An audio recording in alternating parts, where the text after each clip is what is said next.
saksi, setan hijau lah, siapalah tetap dia divonis bersalah. Buat aku itu cukup.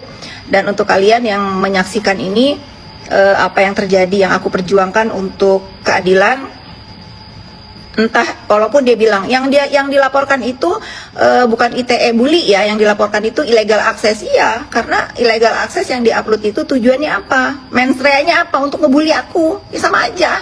Ya sama aja. Jadi bagus kalau sekedar dia undang-undang ITE ya pencemaran nama baik misalnya, ya, dia kan nggak akan juga diperlakukan seperti ini, dia nggak akan juga ditahan gitu lah. Tapi karena dia udah keterlaluan sehingga Allah menakdirkan dia terjatuh dengan mengupload slip. Nah itulah sepandai-pandainya orang membuat dirinya aman dari perbuatan jahat terhadap orang lain, pasti akan terjatuh. Gitu, guys. Aku sudah mau berangkat ke project. Terima kasih udah nemenin aku sarapan. Jangan lupa pesan aku buat seluruh wanita Indonesia, jangan pernah sandarkan kepala kamu atau jangan pernah berharap menyandarkan hidup kamu ke bahu laki-laki ya.